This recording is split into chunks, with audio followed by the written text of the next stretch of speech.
Inilabas na ng Department of Transportation ang Notice of Termination laban sa BF Corporation at Foresight Development and Surveying Company dahil sa pagkakaantala ng proyekto ng pamahalaan. Ang detalye sa balitang pambansa ni Bernard Ferrer ng PTV Live.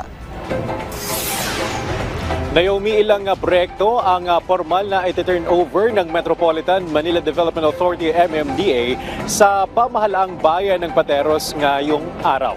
Bagi pa rin ito ng pagbibigay ng serbisyo publiko ng ahensya sa publiko, lalo na sa mga proyektong direkta nitong mapapakinabangan. Paunahan ni MMDA Chairman Romando Don Artes ngayong umaga ang inauguration ceremony ng Pateros Sound Plaza at ang improvement ng municipal ground.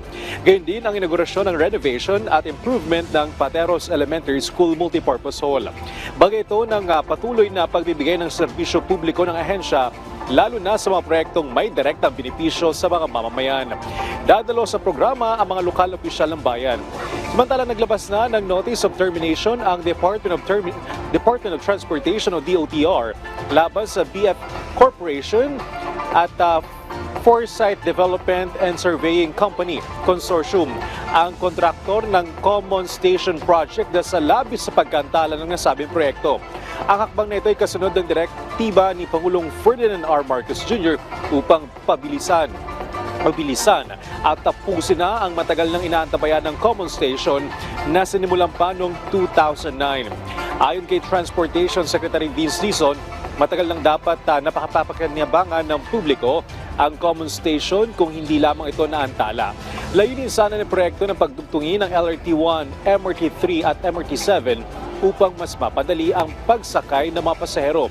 Kumpiyansa naman sa Secretary Dizon na agad nang masisimulan muli ang konstruksyon ng Transit Train Hub upang mapabilis ang proseso sa ilalim ng bagong Government Procurement Act o PPP Code.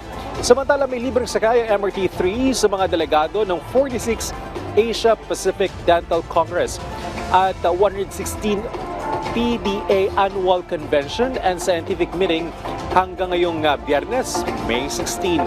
Alinsunod ito sa layunin ni Pangulong Marcos Jr. na suportahan ang sektor ng kalusugan na may malaking ambag sa ating lipunan. Maaring ma-avail ang lahat ng delegado ang aktibidad na ito o ang libreng sakay mula alas 7 ng umaga hanggang alas 9 ng umaga at mula alas 5 ng hapon hanggang alas 7 ng gabi. Naomi, sa ilang sandali lamang ay magsisimula na ang programa. Nakita na nating dumating sa venue o dito lamang sa municipal ground ng ilang opisyal ng bayan. Balik sa iyo, Naomi. Maraming salamat, Bernard Ferrer ng PTV.